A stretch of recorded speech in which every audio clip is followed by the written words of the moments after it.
2 bottles of water. Water appears to be pricey there. Okay, this is for around $3, I believe. Euros. 3 euros. And this is for 2 euros. हाँ जी। And apparently for this price, probably you can get a case of 12 in North America. That's the basic difference. But you know what? It's touristy. We are trying to support the economy, so it's perfectly okay. The one thing about this juice, I've never had a juice so fresh in the Western world. Doesn't have sugar, doesn't have any additives, and the taste is excellent. Freshly squeezed. I mean,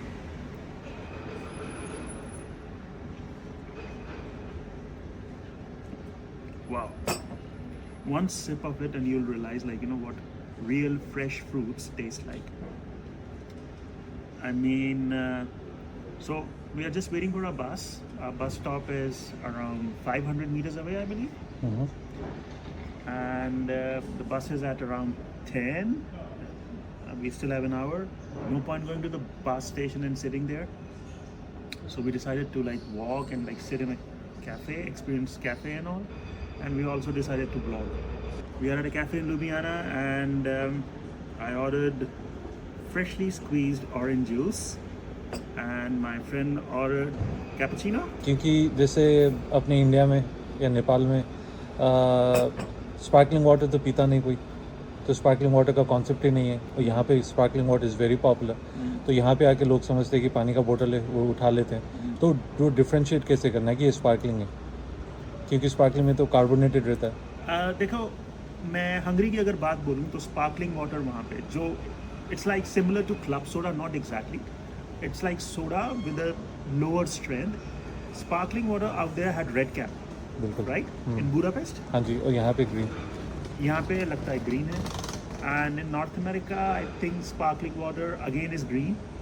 So there's a brand called Perrier and all. So in that, the sparkling water is apparently green. Oh, sorry, the cap of the bottle is green and the bottle is also green.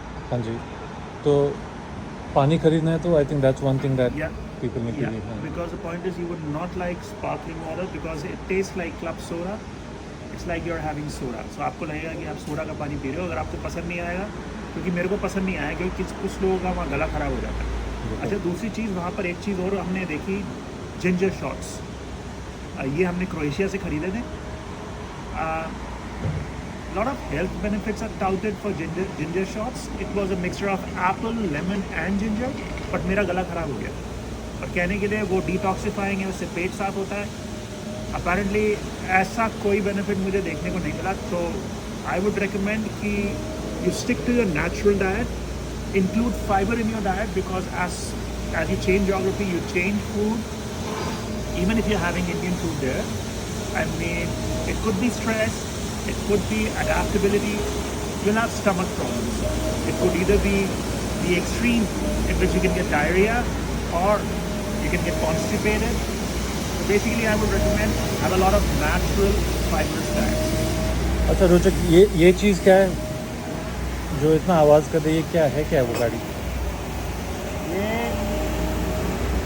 Automatic road cleaner है. जैसे India Nepal में लोग झाड़ू मारते हैं, अब तो खैर ये इंडिया और नेपाल में भी आ गया है. I don't know what you call this, but the point is basically it does the same job. It kind of cleans everything, sucks up everything from the roads. Because see यहाँ पर क्या किया जाता है, ज़्यादातर चीज़ों को ऑटोमेट किया जाता है. मैन पावर यहाँ इतनी है नहीं. आप ये देखेंगे बड़ा खाली खाली सा है लुधियाना. क्यों? क्योंकि बाल्कन्स रीजन जिसे बोलते हैं, वहाँ से सारे लोग बाहर जॉब्स के लिए चले गए हैं. जैसे मैं कल भी आपसे ये बात कर रहा हूँ. तो रीज़न ये है कि यहाँ पर उस गैप को फिलअप करने के लिए ये नेपाल और इंडिया से इमिग्रेंट लेकर आए हैं. तो काफ़ी लोग यहाँ नेपाल और इंडिया से हैं जो ऑड जॉब्स करते हैं. जैसे रेस्टोरेंट में किसी ने जॉब कर लिया, जैसे कैफ़े में जॉब कर लिया, तो वो सारी जॉब्स वो लोग करते हैं. बेसिकली अगर यूरोप के बारे में बोलें तो पॉपुलेशन यहाँ पर एज ज़्यादा कर रही है, क्योंकि एक तो हेल्थ केयर बहुत अच्छा है, बच्चे कम पैदा हो रहे हैं. तो धीरे धीरे this is a cause for concern, because Europe में लोगों की क्या कहना चाहिए कि एवरेज एज लाइफ एक्सपेक्टेंसी तो बढ़ गई, लेकिन बर्थ रेट गिर गया। और जब तक यहाँ यंगस्टर्स आके काम नहीं करेंगे, टैक्सेस जनरेट नहीं होंगे, तब तक ये एक वेलफेयर स्टेट जिसमें हेल्थ केयर फ्री होता है, ये नहीं हो सकता। और हम पेंशन जनरेट नहीं कर सकते। कनाडा का भी यही हाल है। इसीलिए अपेरेंटली इमिग्रेशन को किया जाता है,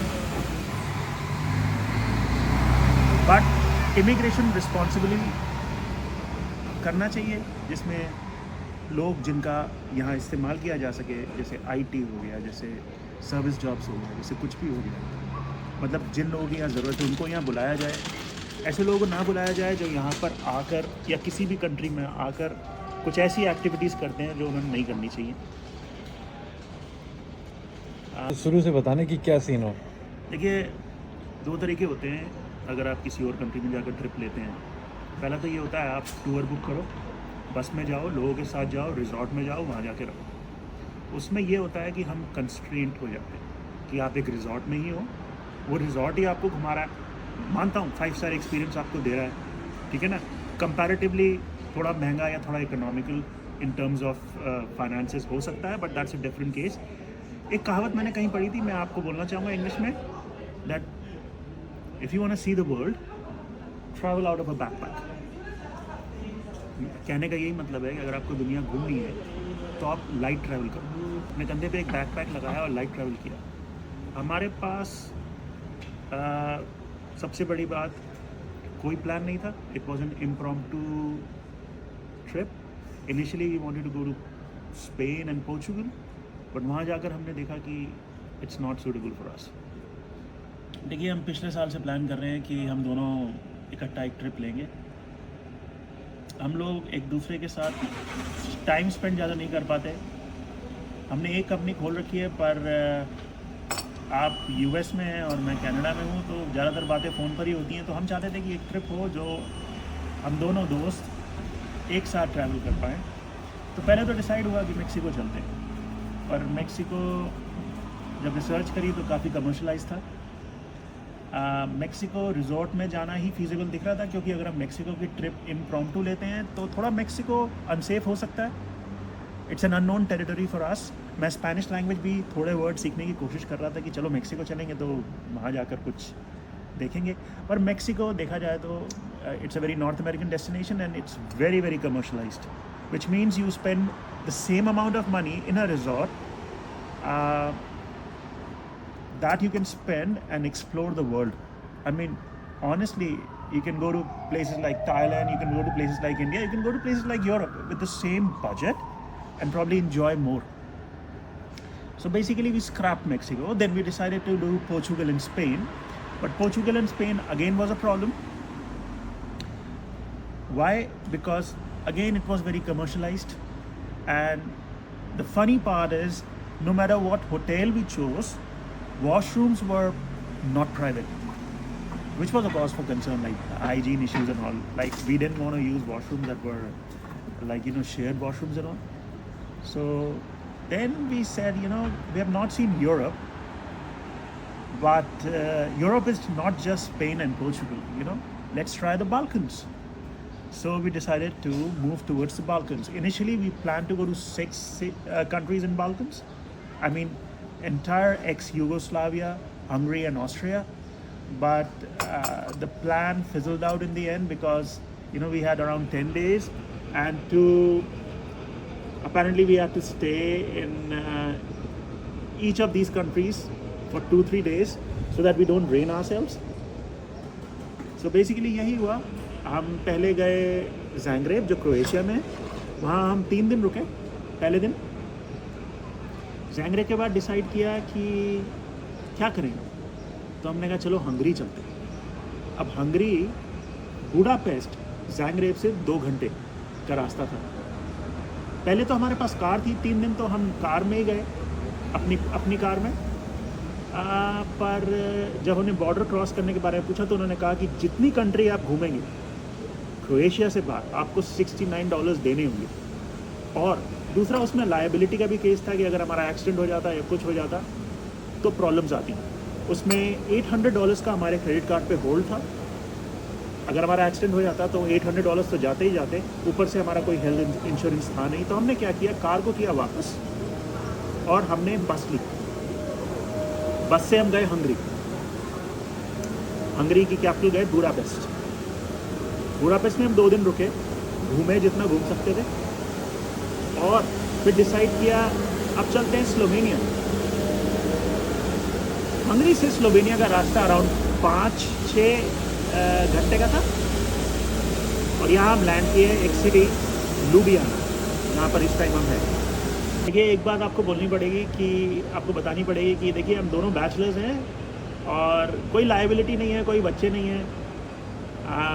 एक तरीके से अच्छा था हमारे लिए, क्योंकि ऐसा लग रहा था कि हमारी टीनेज वापस आ गई, कि जैसे हम वापस अपने टीन्स में चले गए। हम सुबह 5 बजे उठ के एमलेस वॉक्स लेना शुरू कर देते थे, जिसमें हमें यही नहीं पता होता था कि हम कहाँ जा रहे हैं, और थक के वापस आके सुबह कुछ खा पी के सो जाते थे, फिर 2 बजे उठ के फिर चले जाते थे, फिर किसी रेस्टोरेंट में रुक के खाना खाना, फिर रात को सो जाना, फिर रात को 2-3 बजे उठ के फिर घूमने चले जाना। अब इससे 2 चीज़ें पता चलती हैं कि यूरोप कितना सेफ है, और दूसरी चीज़ ये भी पता चलती है कि हमारे अंदर स्ट्रेस नहीं था। हमारे अंदर हमको ये सोचना नहीं पड़ा, अगर अपनी गर्लफ्रेंड्स या फैमिली के साथ आए होते तो हमको ये सोचना होता कि इनकी क्या सिक्योरिटी है। ऊपर से थोड़ा फैमिली और बच्चों का भी ध्यान रखना पड़ता अगर हम शादीशुदा होते, क्योंकि आप किसी बच्चे को 3 बजे उठा के ये नहीं बोल सकते चल बेटा घूमने चलते हैं, और ऐसा ही अपनी वाइफ और गर्लफ्रेंड के साथ आप कर सकते हैं कि आप नहीं घूम सकते। तो क्योंकि हम लड़के थे, अब लड़कों में क्या होता है कि अगर कॉन्फ्लिक्ट भी होती है तो आपस में रिजॉल्व हो जाती है ना, और अगले दिन दोनों एक हो जाते हैं। हम एक दूसरे के लिए ग्रज नहीं रखते, तो अगर कोई डिसएग्रीमेंट होता है या किसी चीज़ में हम अग्री नहीं करते, अगर हम मिडिल पाथ पे नहीं आते, तो that's not a problem. So basically किसी ने सोना था, किसी ने जागना था, किसी ने घूमना था, सब मिक्स मैच था, लेकिन वो हो गया। बट सबसे बड़ी बात, मैं जब कनाडा में अपने बेड से उठता हूँ तो मेरी बॉडी में दर्द होता है, किसी तरीके का दर्द होता है, और मेरी बैक जो होती है बहुत स्टिफ होती है। हो सकता है मेरा बेड का गद्दा ख़राब हो, और आपको भी शायद कुछ ऐसी प्रॉब्लम थी, स्लीप एपनिया की। बट सरप्राइजिंगली यहाँ पर नींद भी अच्छी आ रही है, गर्दन भी सीधी है, और मेरी गर्दन और शोल्डर में वो जो पटाखे बजते हैं ना, कट कट कट कट बोलता है, वो नहीं बोल रहा है। तो होता क्या है कि जो इंसान स्ट्रेस्ड होता है किसी वजह से, उसको पता ना चले, उसकी बॉडी को ज़रूर पता चलता है, और आज वो स्ट्रेस रिलीव हो गया। सबसे अच्छी बात जो क्लाइमेट है, ना सर्दी ना गर्मी, सबसे अच्छी बात इस क्लाइमेट की। स्किन एक्सट्रीम क्लाइमेट नहीं है, और स्किन जो है सपल और सॉफ्ट हो गई है।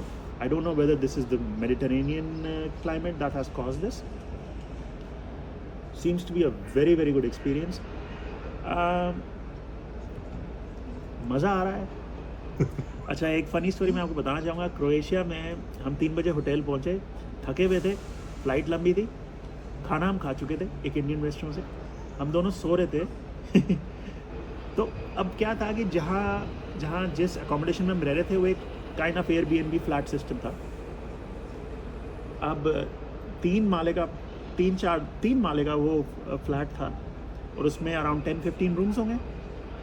तो अपेरेंटली किसी ने चेक इन किया, और उसको जाना होगा या तो 2nd फ्लोर, वो आ गया 3rd फ्लोर पे, और वो लगा हुआ दरवाज़ा खोलने में, लगा हुआ, और गालियाँ निकाले जा रहा है कि दरवाज़ा नहीं खुल रहा है, दरवाज़ा नहीं खुल रहा है। इतने में हमारी नींद टूट गई। अब हुआ क्या कि एक मेरा मन था उस दरवाजे में खोल के उसको 2-3 बातें सुनाऊं, पर मैं इतना थका हुआ था कि मेरे से उठा नहीं गया। और दूसरी बात, मैं ये चाहता भी नहीं था कि यहाँ पर अपना गुस्सा मैं निकालूं या कुछ करूँ। तो मैंने कहा चलो कोई बात नहीं, अपने आप को गालियाँ दे के वो चला जाएगा। हुआ यही, वो 15 मिनट तक चाबी ट्राई करता रहा, जब नहीं लगी तो वो चला गया। हमने भी कहा चलो ठीक है, रात गई बात गई, जाने दो।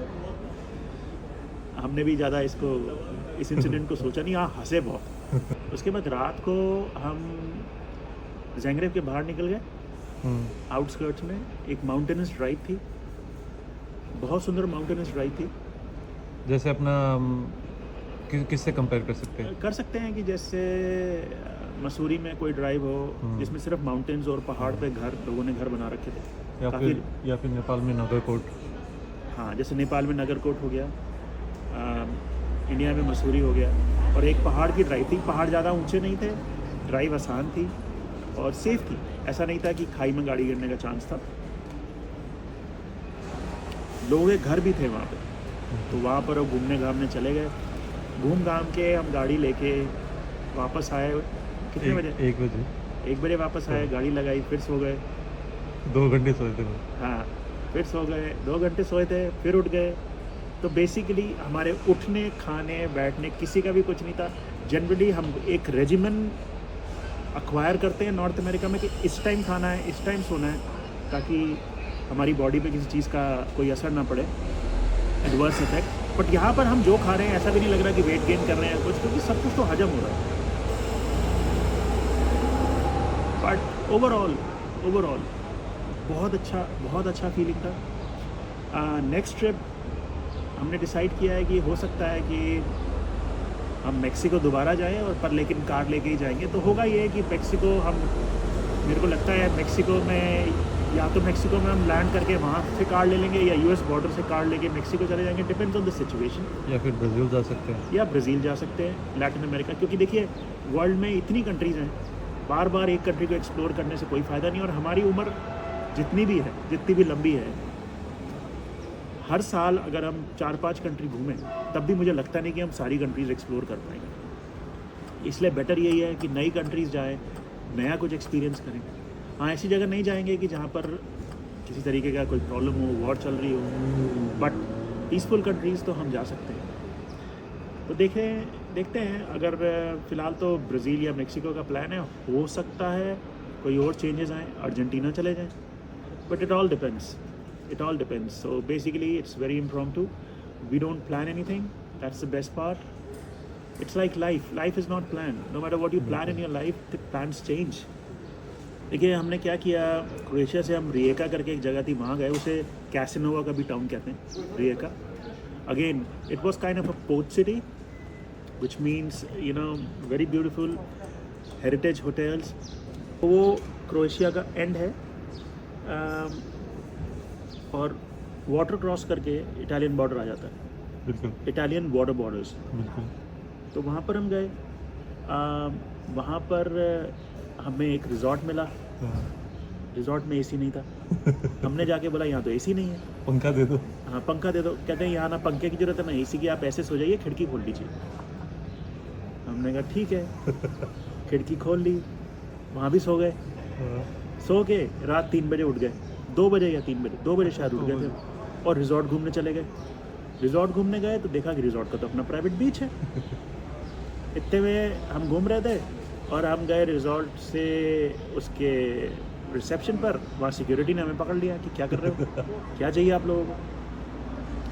हमने कहा हम तो बस घूम रहे हैं। कि अच्छा ठीक है। तो फिर हमने उनसे पूछा कि हम स्विमिंग पूल में जा सकते हैं। तो कहते हैं स्विमिंग पूल तो सुबह 8 बजे खुलेगा।